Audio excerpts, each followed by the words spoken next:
What's up, y'all? It's your boy Zach. I'm back. I'm here with another film.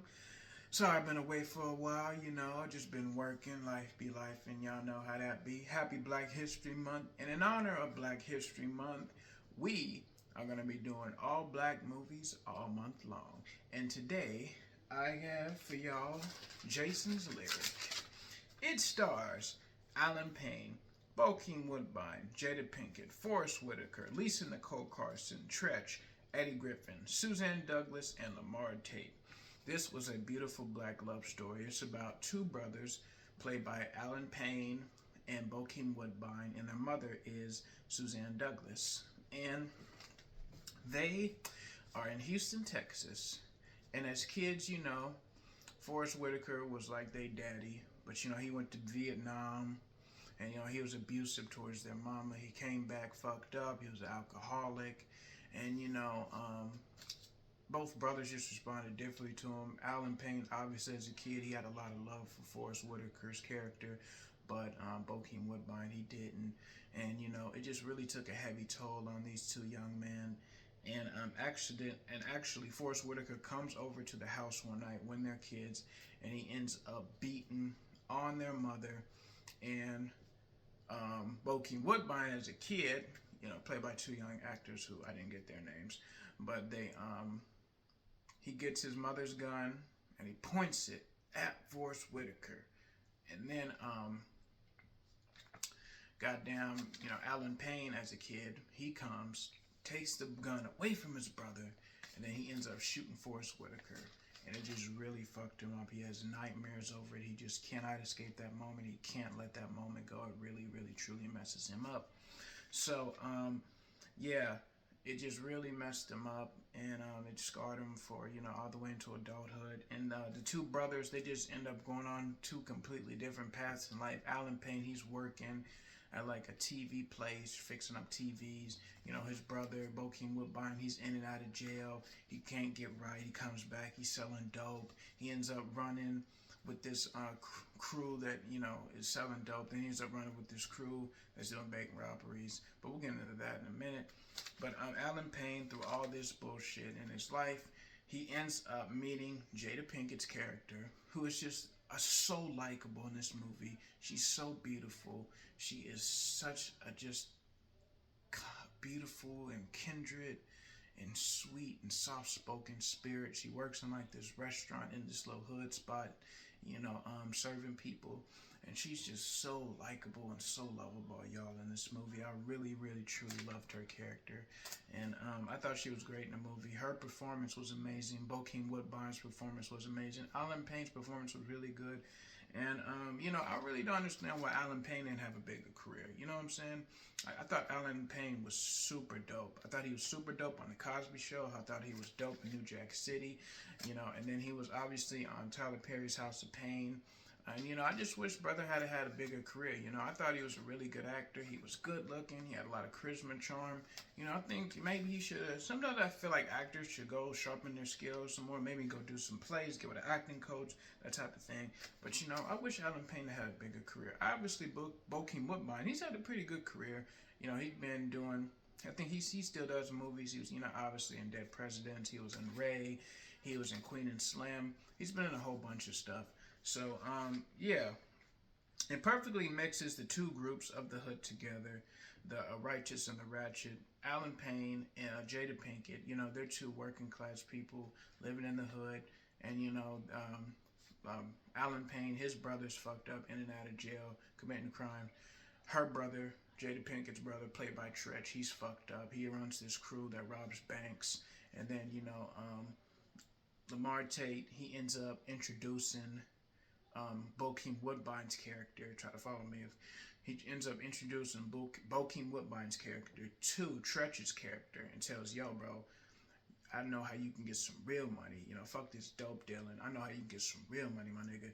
You know what I'm saying? This dude, he robs banks. So, he tries to get him down with the crew, that type of shit. And,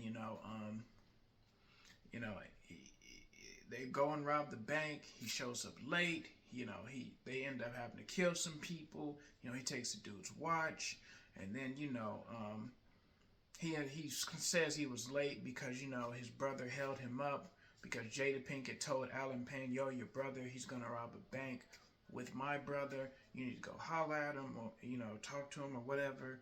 And he claims that's why he held him up. Then the brother gets mad and he chains up Bokeem Woodbine in the garage and cuts him up and sends him on his way. Alan Payne's pissed off. He goes and beats up Tretch, and then Tretch says he's gonna get revenge.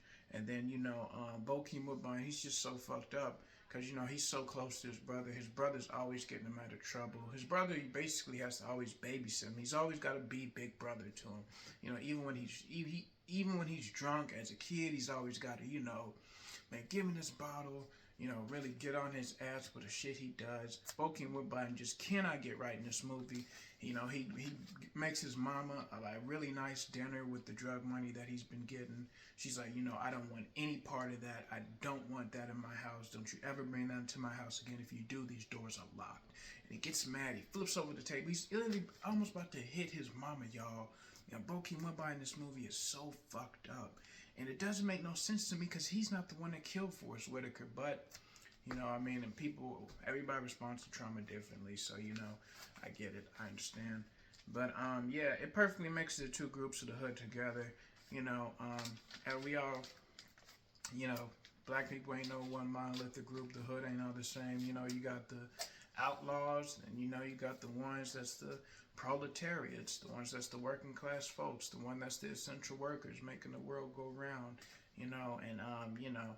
Alan Payne and Jada Pinkett, they fall in love, and they're just really trying to navigate their lives and find happiness with all this chaos and craziness and bullshit going down within their families and in their communities. And ultimately, it does work out in the end. Bokeem Woodbine, his character, the brothers, Josh is Alan Payne. No, sorry, Jason is Alan Payne. Josh is Bokeem Woodbine. So, at the end, Josh, he's going to go kill Tretch. His name is Alonzo in the movie. And Lyric, she's at the house, because after Jason goes and beats up Alonzo, he's supposed to go away with Lyric. She just wants to get on the bus and go. They end up climbing on top of this old bridge early in the movie. That's like basically their first date. And, they end up sitting up there. She says, I just want to get on the bus and go. And, they're looking out onto the river, and they see the bus and all that. And, then they end up going on another date in the bayou, and, they end up, going on a boat in the bayou, and she washes her feet. They end up making love, and the grass and the flowers. It's a really beautiful, dope scene, y'all. This was a really beautiful, well shot, great movie. I highly suggest you check it out. It's on Tubi right now.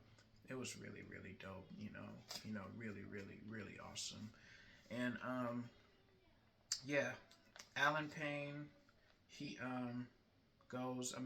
Jason, he goes and sees Lyric at the place where they're supposed to leave together, and he finally breaks down and says, I can't leave my family, and I just feel guilty because really, like I said, it's revealed in this scene that Jason is the one that killed Forrest Whitaker's character, who they call Mad Dog in the movie, and you know,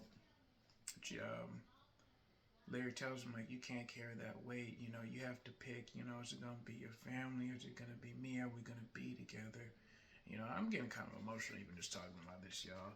But yeah. So they you know, so Lyric and her friend, who by the way has a really good role in this movie. Her friend who's with Alonzo, she tells her, like, you've got a really good thing going with your with Jason. You two found each other, in this craziness where we live in, and you two need to be together. He loves you. He loves you very much. And I think this movie is set in Houston. It feels like it's in New Orleans or something, but yeah, I should have known that, researched that beforehand. But it's somewhere in the South. I thought it was Houston, but it seemed like it's somewhere in the South. There's swamps and bayous and all that type of shit. And they Jason and Josh end up getting into a fight at a carnival scene, And then, you know, like I said, keep on not finishing the scene I was talking about, but yeah, you know, at the house, you know, Josh goes over there. He goes over there to kill Alonzo, and you know, he ends up shooting Lyric. You know, saying, "You gonna take my brother away from me? You gonna take my brother away from me?" And Josh is like, "Man, ain't nothing more I can." I mean, Jason is like, "Man, ain't nothing more I can do for you, Josh." You know, he kills Alonzo's homeboys. You know, because Alonzo's having sex with his girl. I think her name is Marty. He's somewhere having sex with her, and then yeah, you know, it's really sad, man. You know, I was really sad because I thought Jada Pinkett got killed, but ultimately, thank God she didn't get killed, and she just ends up getting shot, and then unfortunately, Josh he ends up shooting himself, and then it ends with Jason and Lyric on the bus together, going off somewhere just to be together and see the world and stuff like that. And yeah, like I said, the way the bayou was used in this movie was great. I love Jada Pinkett's character. She was just a beautiful soul, beautiful kindred spirit. You know, a really loving, strong, hardworking woman that just wanted to find true love. She was very simple. You know, like she liked to sit on the bridge and watch the sunset. It was just, you know, and another place she took her on their first date was somewhere. I forgot where this place was. It was like a really big, beautiful building where you know, it's had a beautiful like paintings on the wall, and you know they danced, and you know had a nice dinner. And I love the story of two brothers in the movie. Obviously, you know the Mac in this movie. You know it's like a tale of two brothers who both go on different paths in life and have different fates.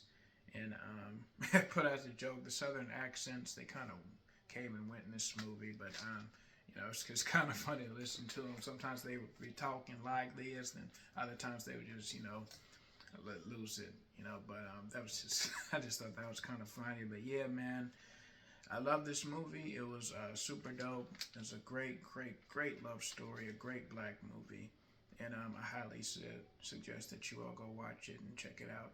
And that's all I got for y'all today. You know, I love y'all. Happy Black History Month. I rock with y'all. Y'all rocking with me. You know, we're going to be doing black movies all month. So stay tuned. Stay locked in. And love and peace.